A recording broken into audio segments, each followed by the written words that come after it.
Welcome back everybody. Today we're looking at the proposed minimum requirement of Zenless Zone 0. This is a really weird minimum requirement because there's no specification. It's really a i5 of the 7th gen, don't know which one, a gigabyte of memory, and a GTX 970. That's all they give. We don't even know which i5 of the 7th gen they use for say this is the minimum requirement. And we don't know which resolution. I guess it would be 1080p at low settings, but who knows. Let's vaguely test those settings with those vaguely information. Welcome to Response PC. I'm Dunk. Let's game on. First off, a quick disclaimer. This is a fresh Windows install with all the latest driver install and the game itself. No junkware. Nothing else running in the background. Second though, I don't have a 7th gen i5, but I have the same platform with a 6th gen, the i5 6500. So I'm going to go with that with the GTX 970 and the 8GB of memory. And we are obviously playing at 1080p. And I let the auto setting choosing the graphical setting, which set up at medium by default. And surprisingly enough, at medium settings 1080p, we averaging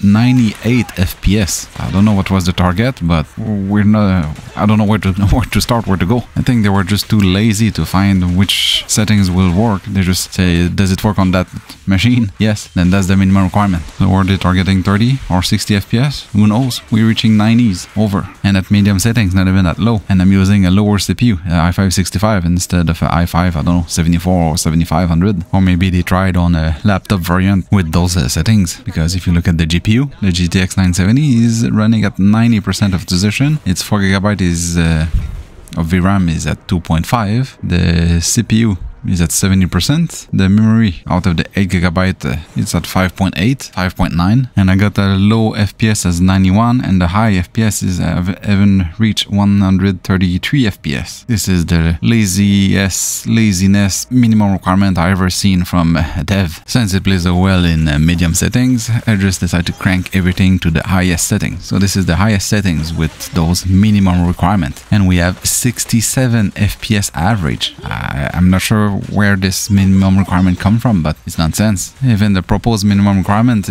won't make any sense because I'm playing at the highest settings right now, and this is a game that you don't have to play at 200 FPS. So when they say that the recommended setting is 10th gen i7 still at 8GB of memory and a GTX 1660, is to probably play at 4K or even 8K resolution, because even the GTX 970 at 1080p max settings, yes, the GPU is pegged at 100% almost all the time, but I'm only using 2.7, 2.8 GB of VRAM out of 4. What are you going to do with a 6GB card with the GTX 1660? You probably can play this game on a Game Boy. If I do a real minimum requirement for this game, I think I'm going to start with a Core 2 Duo and a GT 420 or GTX 550. On AMD is probably going to play on the Athlon X2 64 with a GPU HD 4550. It's free to play, so go try it. You're free to try. Probably going to work on almost anything you're going to try it on. I'm going to check if I can play on the integrated graphic UHD 530 or UHD 630. It will be funny to see. I'm almost sure that this game can earn the reward or the seal of